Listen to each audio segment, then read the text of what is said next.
Selamat pagi anak-anak. Om Swastiastu. Bertemu lagi dengan Bapak Iwayan Sugiarta di mata pelajaran Agama Hindu dan Budi Pekerti.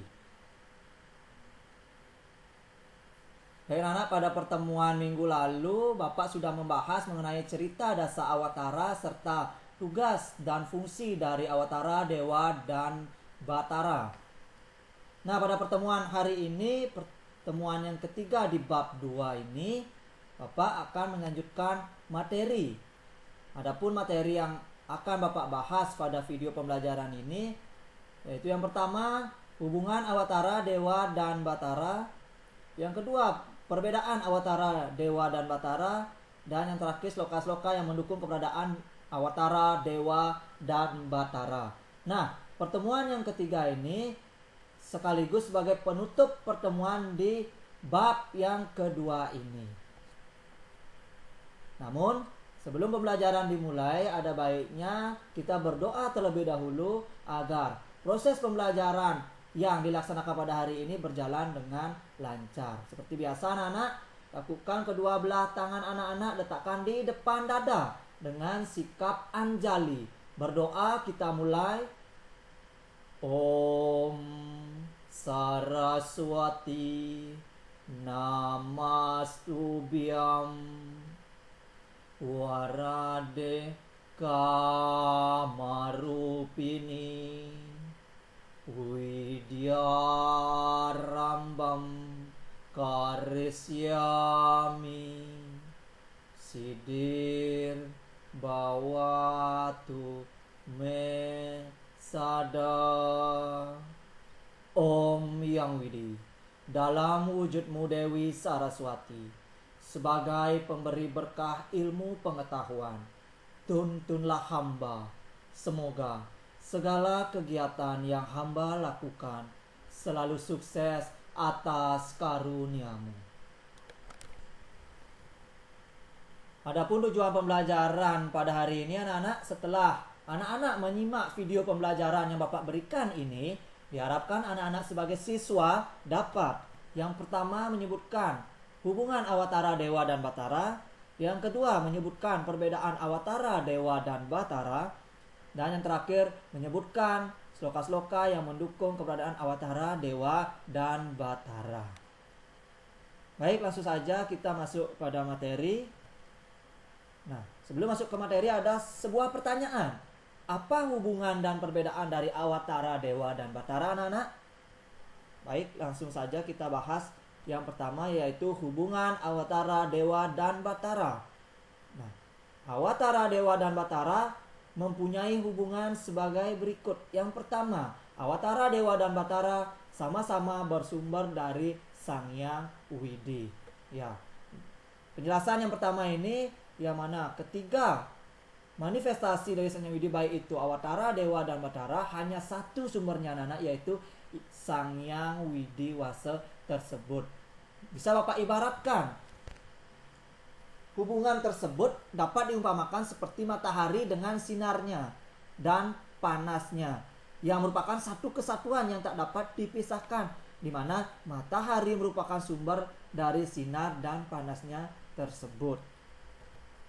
Yang kedua, Awatara, Dewa, dan Batara sama-sama merupakan manifestasi dari Sang Hyang Widi. Ya, manifestasi itu adalah perwujudan atau bentuk dari sesuatu yang tidak kelihatan. Jadi, Awatara, Dewa, dan Batara adalah merupakan suatu wujud atau bentuk daripada Sang Hyang Widi Wasa tersebut atau Brahman itu sendiri. Yang ketiga, Awatara, Dewa, dan Batara sama-sama sebagai pelindung alam semesta beserta isinya. Seperti yang sudah Bapak bahas sebelumnya, bahwa Awatara turun ke dunia untuk menegakkan Dharma itu dari pengaruh sifat-sifat adharma. Sedangkan Dewa merupakan sinar suci dari Sang Hyang Widi. Dan Batara adalah suatu aktivitas Sang Hyang Widi sebagai pelindung ciptaannya. Jadi sudah jelas ketiga manifestasi Sang Hyang Widi ini yaitu sebagai pelindung dan penjaga alam semesta ini beserta isinya. Agar apa? Agar alam semesta ini menjadi harmonis. Yang keempat, Awatara, Dewa, dan Batara merupakan kekuatan dari Sang Hyang Widi. Ya jelas, karena ketiga manifestasi ini bersumber dari Sang Hyang Widi, maka sudah jelas bahwa Awatara, Dewa, dan Batara merupakan kekuatan dari Sang Hyang Widi itu sendiri. Yang kelima, Awatara, Dewa, dan Batara sama-sama Maha Pengasih, Maha Pemurah, dan Maha Penyayang terhadap makhluk hidup, khususnya manusia, yang merupakan refleksi pancaran Sang Hyang Widi. Nah, refleksi di sini adalah sebuah gerakan atau cerminan. Nah, jadi refleksi atau gerakan pancaran dari Sang Hyang Widi tersebut. Seperti yang kita ketahui bahwa Awatara, Dewa, dan Batara merupakan sumbernya dari Sang Hyang Widi, yang mana Sang Hyang Widi mempunyai suatu sifat yaitu Maha Pengasih, Maha Pemurah, dan Maha Penyayang. Maka sudah jelas Awatara, Dewa, dan Batara pun juga memiliki sifat yang sepadan dengan ide Sang Hyang Widi Wase tersebut. Untuk memenuhi persamaan di atas, renungkan isi sloka di bawah ini. Nah, ini ada sloka dalam kitab Bhagavad Gita Adhyaya 9 sloka 18. Adhyaya itu dapat dikatakan sebagai bab artinya anak-anak ya. Jadi bisa dibaca Bhagavad Gita bab 9 sloka 18. Disebutkan bahwa Gatir Barta Prabu Saksi Niwasa Saranam Sud Prabawah Pralaya Stanam Nidanam Bidyam Awiyayam. Terjemahannya apa?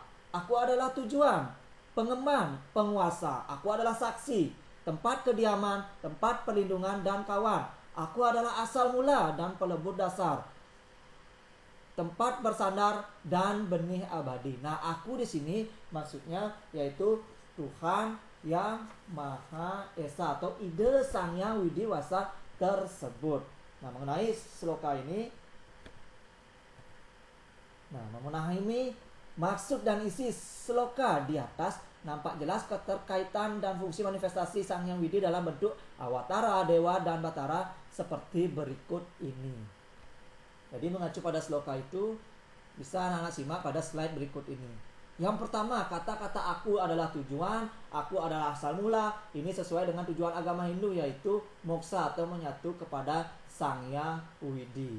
Yang kedua, kata-kata penguasa, saksi, peleburan, benih abadi menandakan Sang Hyang Widi yang berfungsi sebagai dewa anak-anak. Seperti yang anak-anak ketahui, Dewa Trimurti ada sebagai pencipta, pemelihara, maupun pelebur alam semesta ini. Sedangkan yang ketiga, kata-kata pengemban, tempat kediaman, perlindungan, kawan, dan tempat bersandar adalah fungsi Sang Hyang Widi sebagai Batara. Jadi Batara itu berfungsi untuk apa? Melindungi alam semesta beserta isinya.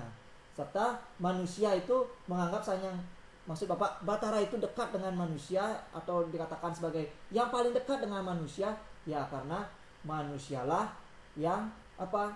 Senantiasa selalu memohon perlindungan daripada manifestasi Tuhan, khususnya Batara tersebut. Jadi diibaratkan seperti matahari tadi anak-anak, bahwa Sang Hyang Widi itu merupakan matahari itu sendiri. Nah, dewa merupakan yaitu sinarnya, sedangkan panasnya yaitu merupakan Batara. Ya, ini merupakan satu kesatuan yang tidak dapat dipisahkan.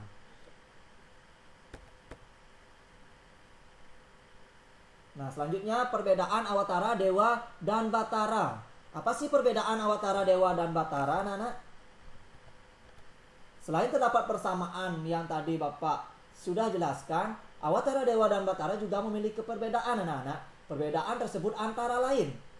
Nah, perbedaan yang Bapak jelaskan sekarang ini yaitu secara etimologi. Jika ditinjau secara etimologi, apa itu etimologi? Jadi anak-anak harus tahu bahwa etimologi itu adalah cabang ilmu bahasa yang menyelidiki asal-usul suatu kata. Jadi perbedaan Awatara, Dewa, dan Batara ini dapat dilihat dari asal-usul kata daripada ketiga penjelasan ini. Yang pertama, Awatara, seperti yang kita ketahui, Awatara berasal dari bahasa Sanskerta, yaitu awa dan tara. Nah, jadi awatara itu adalah turunnya kekuatan Sang Hyang Widi sebagai Dewa Wisnu dengan mengambil suatu bentuk tertentu untuk menyelamatkan dunia beserta isinya dari kehancuran disebabkan oleh sifat-sifat adharma. Sedangkan yang kedua, dewa berasal dari kata div yang berarti sinar. Jadi dewa memiliki arti atau makna sinar yang menunjukkan sebagai sinar sucinya Sang Hyang Widi.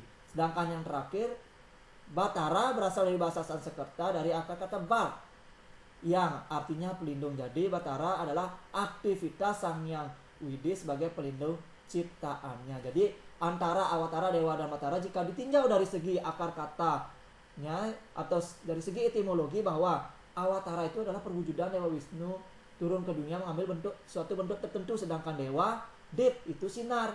Nah, sedangkan batara yaitu dari kata bar yang artinya aktivitas daripada Sang Hyang Widi itu sendiri.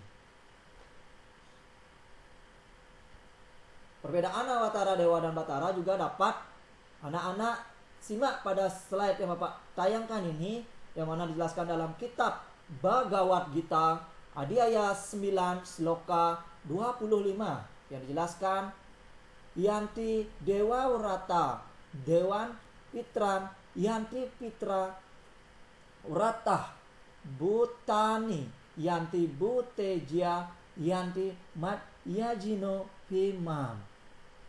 Terjemahannya apa? Yang memuja dewata pergi kepada para dewata, kepada leluhur perginya yang memuja leluhur mereka, dan kepada roh alam perginya yang memuja roh alam. Tetapi mereka yang memujaku datang kepadaku. Nah, ku di sini maksudnya yaitu tiada lain Tuhan Yang Maha Esa atau ide Sang Hyang Widi Wasa. Nah, maksud dari penjelasan dalam sloka yang Bapak tayangkan di slide ini, yaitu dalam sloka tersebut sejatinya anak-anak adalah sebuah cara atau metode penyadaran spiritual umat Hindu agar senantiasa mengupayakan diri untuk melakukan peningkatan pemahamannya dan jenana. Yang maksudnya jenana itu adalah pengetahuan suci. Tentang apa? Tentang hakikat Sang Hyang Widi itu sendiri. Nah, pemahaman pemujaan pada leluhur, batara, dewa, dan awatara tergantung tingkat jenana atau pengetahuan dari seorang pemujanya. Nah, semakin tinggi pemahaman dan kesadarannya, maka ia akan menuju pemahaman Sang Hyang Widi yang sejati, yaitu yang tak berwujud, tak bersifat, tak terpikirkan, atau disilakan sebagai nirupam dan nirgunam tersebut. Nah, nirupam itu adalah sesuatu yang tak dapat berwujud dan tak dapat berbentuk, namun dipercaya ada kebenarannya. Nah, nirguna, Tuhan yang tak termanifestasikan, kosong, tidak berwujud, tidak dapat dicapai dengan akal, pikiran, dan panca indera manusia. Jadi Sang Hyang Widi itu sangat sulit dibayangkan anak-anak. Nah, sedangkan bagi mereka yang belum mantap kesadarannya, maka Brahman diyakini dan dipahami melalui wujud-wujud daripada manifestasi Sang Hyang Widi itu, baik leluhur itu sendiri, batara, dewa, dan awatara.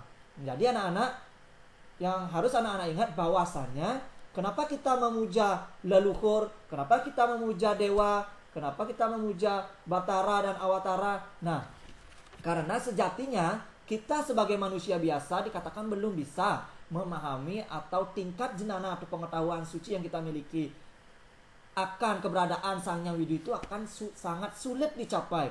Maka sebelum mencapai pada tingkatan pemujaan terhadap Sang Hyang Widi, itulah kita melakukan pemujaan terhadap leluhur, batara, dewa maupun awatara terlebih dahulu sebelum akhirnya mencapai kepada pemujaan terhadap Sang Hyang Widi tersebut. Apakah salah kita memuja para dewata?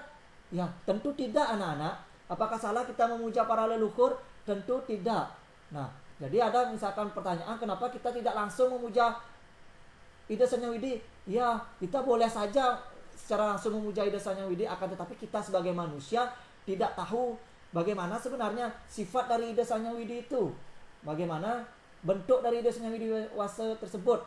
Nah, karena apa? Karena Sang Hyang Widi itu tidak terpengaruh oleh suatu yang namanya maya, unsur-unsur maya. Apa itu maya? Ya, maya itu dapat diartikan sebagai belenggu ilusi. Nah, pengaruh duniawi yang mengikat objek pada dunia dan melupakan hakikat ketuhanan akibat ia mengalami awidya atau kegelapan. Jadi kita sebagai manusia sangat sulit menjangkau daripada ide Sang Yang Widiwasa tersebut. Tapi kita tidak boleh membeda-bedakan anak-anak. Ketika ada seorang yang memuja para dewata, kita tidak boleh menyalahkannya, karena itu juga merupakan suatu manifestasi dari ide Sang Yang Widiwasa tersebut. Jadi semua itu pasti akan mencapai satu tujuan, yaitu ide Sang Yang Widiwasa tersebut. Itulah maksud dari pernyataan dari Sloka Bhagavad Gita Adhyaya 9 Sloka 25 ini.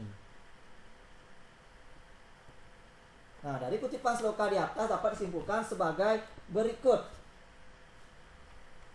Jadi, yang pertama, awatara adalah perwujudan Tuhan yang menjadikan dirinya berbagai jenis atau bentuk menurut kehendaknya, dan yang selalu dekat serta dikasihi akan kembali padanya.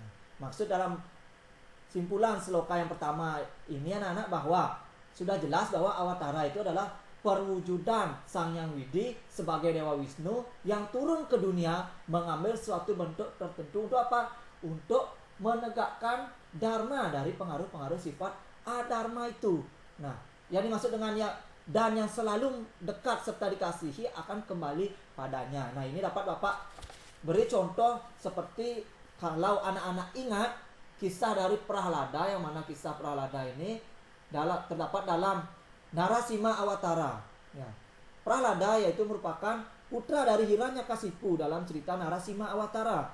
Nah, meskipun Hiranyakasipu sangat membenci Dewa Wisnu, namun Prahlada sendiri tidak membenci Dewa Wisnu, bahkan sebaliknya, anak-anak. Ia sangat dekat dengan Dewa Wisnu sampai akhirnya ia akan dibunuh oleh ayahnya sendiri, yaitu Hiranyakasipu, dengan berbagai macam cara. Tetapi karena ketulusan hati dari Prahlada dalam berbakti kepada Dewa Wisnu, maka semua rencana ayahnya atau Hiranyakasipu itu selalu mengalami suatu kegagalan. Karena apa? Karena Prahlada selalu dilindungi oleh kekuatan Dewa Wisnu.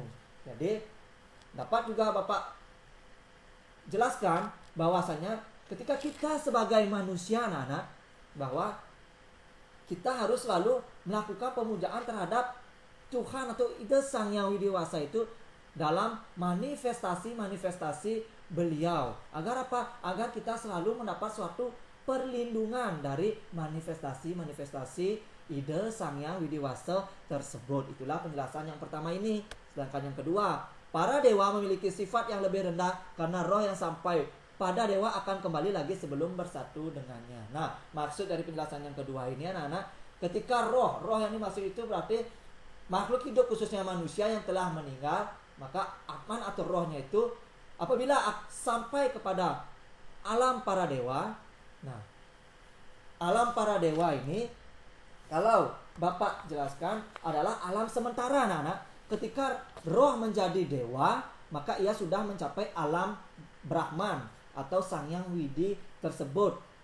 Nah, hanya saja belum bersatu dengan Sang Yang Widi. Nah, kondisi ini disebut dengan Salokya Mukti. Harus anak-anak ingat. Jadi Salokya Mukti itu dapat diartikan sebagai kebebasan yang telah dicapai Atman, di mana Atman itu sendiri telah berada dalam posisi dan kesadaran yang sama dengan Tuhan atau ide Sang Yang Widi itu. Jadi roh apabila mencapai alam para dewa, dia sudah menyatu kepada para dewa tersebut, akan tetapi belum dikatakan bersatu dengan ide Sang Yang Widiwasa. Kenapa? Karena dewa dan ide Sang Yang Widiwasa itu memang berbeda, walaupun dewa itu bersumber dari ide Sang Yang Widiwasa tersebut. Kenapa? Karena dewa itu masih terpengaruh oleh maya itu sendiri atau belenggu ilusi itu sendiri. Maka roh yang menjadi para dewa itu akan turun lagi ke dunia atau reinkarnasi secara berulang itu. Nah, para dewa untuk bisa bersatu dengan Brahman itu ya harus menjelma menjadi manusia. Karena apa? Hanya dengan manusialah para dewa bisa menyempurnakan karma baiknya. Itulah penjelasan yang kedua. Yang ketiga, roh leluhur lebih rendah tingkatannya dengan dewa. Ya jelas. Karena apa? Roh leluhur ini yaitu lebih banyak terkena pengaruh maya daripada dengan dewa. Maka sudah jelas bahwa roh leluhur ini dikatakan lebih rendah tingkatannya dari dewa. Nah, roh yang suci kedudukannya setingkat dengan Bahtara sehingga lebih dekat dengan kehidupan. Nah, maksudnya pernyataan ini yaitu roh leluhur lebih rendah tingkatannya dengan dewa karena roh leluhur adalah Atman atau roh manusia yang meninggal. Nah, diyakini keberadaannya dan dipuja yang memungkinkan roh leluhur itu mengalami suatu reinkarnasi atau kelahiran berulang-ulang. Jadi, roh suci yang kedudukannya setingkat dengan Bahtara ini ya karena roh atau Atman itu sebelum menjadi Bahtara maka ada proses upacaranya anak-anak. Seperti ketika realita kehidupan anak-anak setiap harinya selalu sembahyang di sanggah kemulan atau sanggah rong tiga di masing-masing rumah anak-anak, maka yang anak-anak sembah atau puja itu yaitu tiada lain disebut dengan Dewa Yang atau Bahtara Yang pastinya. Nah, itu merupakan suatu leluhur anak-anak, tetapi leluhur yang telah disucikan dan distanakan pada sanggah kemulan tersebut. Nah, ada sebelum roh leluhur anak-anak itu distanakan atau dilinggikan di sanggah kemulan itu ada beberapa proses upacaranya, seperti khususnya di Bali anak-anak. Ada istilah Dewa Yang tadi. Nah, Dewa Yang atau Dewa Pitara adalah atman leluhur yang telah mencapai alam swaloka atau alam para dewa maupun dewi, karena sang yang atma yang sudah mencapai tingkat dewa pitara, namun melalui suatu proses upacara-upacara yang mana di Bali dilakukan seperti upacara ngaben dan memukul atau nyekah istilahnya. Nah, sedikit Bapak jelaskan. Jadi singkatnya bahwa ketika seorang yang meninggal itu maka rohnya disebut dengan preta anak-anak. Nah, setelah preta kemudian melalui prosesi upacara ngaben, nah maka rohnya disebut dengan pitra. Nah, setelah selesai prosesi upacara ngaben itu maka roh itu diupacarai dengan upacara nyekah atau memukur. Nah, singkat yang Bapak jelaskan bahwa setelah upacara itu semua selesai maka ada suatu proses upacara ngelinggihan. Nah, ngelinggihan ini sedikit Bapak jelaskan bertujuan untuk menjalin bakti keturunan atau sentana dari para leluhur, di samping juga melalui para leluhur umat manusia dapat lebih mendekatkan dirinya kepada Sang Hyang Widi tersebut. Nah, fungsi upacara pemujaan kepada leluhur ini adalah sebagai sarana supaya para leluhur dapat memberikan suatu perlindungan dan pengayoman kepada keturunannya, di samping itu untuk dapat menghubungkan umat manusia kepada Sang Hyang Widi Wasa tersebut. Jadi, realita yang anak-anak jalani, kenapa anak-anak bisa bersembahyang di rong tiga atau sanggah kemulan itu ya karena itu merupakan suatu stana Dewa Yang. Nah, leluhur anak-anak yang telah disucikan dan distanakan di sanggah kemulan tersebut. Jadi statusnya meningkat dari leluhur menjadi Bahtara. Nah, Bahtara inilah yang melindungi umat manusia sehingga lebih dekat dengan kehidupan manusia itu sendiri. Karena kecenderungan manusia ini akan suatu perlindungan dari manifestasi Tuhan atau Sang Hyang Widi tersebut dalam bentuk atau wujud Bahtara tersebut. Itulah yang dapat Bapak jelaskan. Nah, jadi dari kesimpulan ketiga pernyataan ini anak-anak, jadi baik Awatara Dewa Bahtara itu ada semacam pemeringkatan, ada suatu tingkatan-tingkatannya anak-anak. Nah, jadi sedikit Bapak jelaskan, Awatara Dewa dan Bahtara menuju kepada hakikat Brahman atau Sang Hyang Widi berdasarkan kepada pengaruh maya atau belenggu ilusi yang mempengaruhinya. Nah, semakin terbebas dari pengaruh maya maka tingkatannya semakin tinggi. Jadi Awatara dikatakan sama dengan Sang Hyang Widi. Nah, jadi hampir sama dengan Sang Hyang Widi, tapi belum juga dapat dikatakan sebagai Sang Hyang Widi. Jadi ini hampir sama kepada Sang Hyang Widi. Karena apa? Ya, karena kesadaran dan pengaruh maya yang mempengaruhi Awatara itu lebih rendah ketimbang daripada leluhur, Bahtara maupun dewa. Nah, Awatara yang turun ke dunia tetapi ia tidak terpengaruhi oleh maya itu anak-anak, tidak terikat oleh hukum karma pala atau reta atau hukum halam itu. Nah, ia abadi yang tak abadi hanyalah badan fisiknya. Seperti dalam cerita Mahabharata Krishna. Krishna itu pun juga bisa moksa anak-anak. Jadi tubuh dari Krishna itu tidaklah abadi, tetapi jiwa dari Krishna itulah yang abadi. Nah, jadi Awatara nyatakan hampir sama dengan ide Sang Hyang Widi atau Brahman, karena kelahiran Awatara telah mencapai tingkatan moksa yang disebut Sarupya. Nanti mengenai tingkatan moksa nanti anak-anak bisa pelajari itu. Nah, di mana Sarupya itu disebutkan bahwa sejak lahir bahwa Awatara Krishna ini telah mencapai persatuan dan kesadaran dengan ide Sang Hyang Widiwasa. Beda hanya dengan roh, dewa maupun Awatara yang lebih rendah tingkatannya daripada Awatara itu sendiri. Nah, itulah penjelasan mengenai ketiga ini. Nah, jadi Bapak pertekankan lagi bahwa dari penjelasan ketiga tersebut anak-anak, jika perbedaan ini diumpamakan seperti matahari, tadi persamaannya yaitu matahari, yang mana semua dari matahari, baik itu matahari, sinar, dan panasnya menjadi satu kesatuan, sedangkan perbedaannya diumpamakan seperti matahari juga dengan sinar dan panasnya yang dihasilkan. Akan tetapi matahari merupakan perwujudan dari Sang Hyang Widi yang harus anak-anak ingat jika kita umpamakan ini anak-anak. Sedangkan sinarnya, nah sinar yang dipancarkan dari matahari itu merupakan sebagai bentuk perwujudan dari para dewa itu. Nah, dan panas yang ditimbulkan dari sinar yang dipancarkan itulah adalah sebagai bentuk dari perwujudan Batara. Jadi dapat dikatakan bahwa matahari, sinar, dan panas merupakan satu kesatuan anak-anak. Namun antara matahari, sinar, dan panas memiliki fungsi, bentuk, dan rasa yang berbeda. Jadi antara Awatara, Dewa, dan Batara mempunyai hubungan yang erat dengan Sang Hyang Widi. Karena apa? Karena Sang Hyang Widi lah yang merupakan sumber dari segalanya. Dan sumber daripada manifestasi baik itu Awatara, Dewa, dan Batara itu sendiri. Nah, itulah mengenai penjelasan perbedaan dari Awatara, Dewa, dan Batara. Selanjutnya pembahasan Bapak yang terakhir mengenai sloka-sloka yang mendukung keberadaan Awatara, Dewa, dan Batara, anak-anak. Nah, sloka-sloka yang mendukung keberadaan Awatara, Dewa, dan Batara ini dijelaskan di buku LKS anak-anak. Bisa anak-anak lihat dan baca bahwa pada halaman 25 itu ada 3 sloka, yang mana ketiga sloka itu terdapat dalam kitab Bhagavad Gita. Yang perlu anak-anak ketahui, kitab Bhagavad Gita itu merupakan suatu kitab yang mana disebut dengan istilah Pancama Weda atau Weda yang kelima istilahnya anak-anak.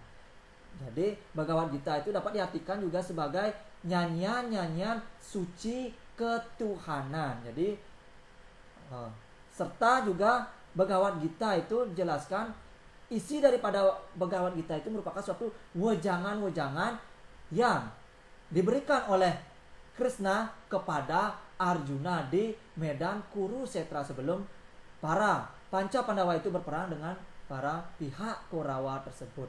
Nah, kembali kepada pembahasan, adapun sloka-sloka yang mendukung keberadaan daripada Awatara, Dewa, dan Batara itu ini dijelaskan lebih spesifiknya memang kepada Awataranya. Namun perlu anak-anak ketahui bahwa Awatara, Dewa, dan Batara ini merupakan suatu manifestasi daripada ide Sang Hyang Widiwasa tersebut.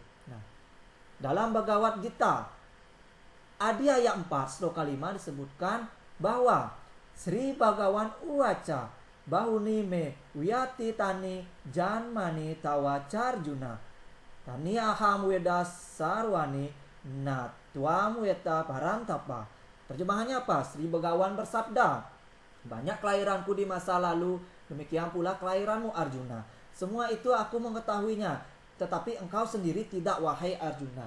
Ya, jadi maksud dari sloka ini yang harus anak-anak ketahui bahwa sejatinya Tuhan itu memang sudah, atau Awatara itu memang sudah turun ke dunia dari zaman ke zaman anak-anak. Artinya apa? Bahwa dalam teks Bhagavad Gita Adhyaya 4 sloka 5 menyebutkan Sri Krishna sebagai Awatara. Ia menyatakan dirinya sebagai Awatara dan menjelaskan kepada Arjuna bahwa beliau memiliki kekuatan dan kesadaran seperti yang dimiliki oleh Brahman atau Sang Hyang Widiwasa itu sendiri.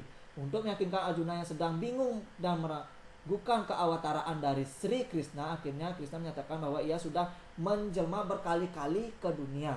Nah, sedangkan Arjuna sebagai manusia biasa, dia tidak mengingat dan tidak mengetahui penjelmaan dia sebelumnya. Nah, sebagai apa, di mana, dan kapan dia lahir dan berapa kali dia lahir, dia tidak tahu. Nah, tetapi Sri Krishna sebagai awatara, anak-anak, ia mengetahui bagaimana wujud atau penjelmaan ia sebelumnya, karena beliau adalah awatara itu sendiri. Nah, sehingga beliau tahu penjelmaan beliau di mana dan untuk apa. Itulah ciri-ciri awatara, yaitu sudah turun ke dunia berkali-kali mengambil wujud tertentu dan memiliki kekuatan tertentu, yang mana beliau mampu mengingat kejadian-kejadian yang terjadi pada kelahiran sebelumnya. Sedangkan Arjuna yang hanya manusia biasa tidak bisa mengingat bagaimana kelahiran dia sebelumnya, menjadi apa dan terus di mana dia dilahirkan, itu dia tidak mengetahuinya. Itulah yang dijelaskan Sri Krishna tentang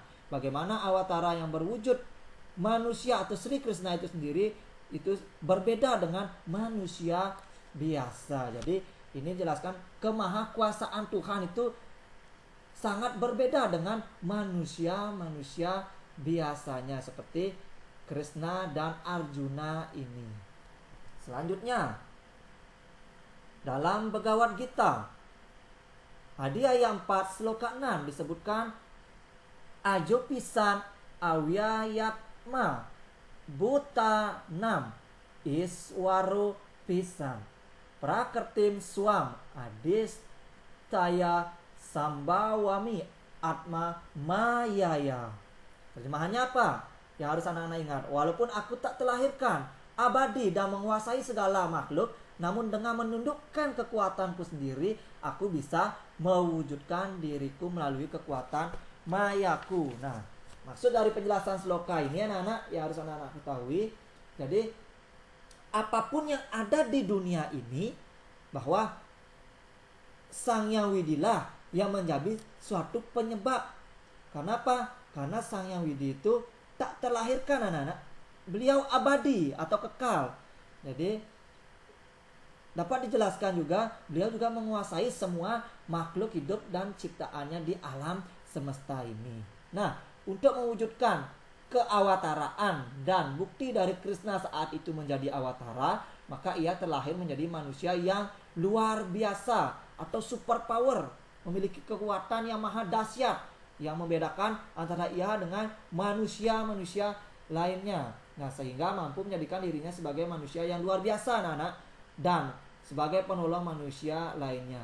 Karena memang tugas atau fungsi awatara turun ke dunia itu adalah, ya seperti yang anak-anak ketahui, menjalankan perintah dari Ide Sang Hyang Widiwasa. Untuk apa? Untuk menjaga alam semesta ini sehingga menjadi harmonis. Nah, dalam Bhagavad Gita Adhyaya 4 sloka 6 ini menggambarkan bagaimana awatara itu lahir ke dunia merupakan manusia yang memiliki keutamaan dan kemuliaan serta kekuatan yang super dahsyat atau super power, itu menciptakan dirinya sendiri yang membedakan beliau dengan manusia lainnya.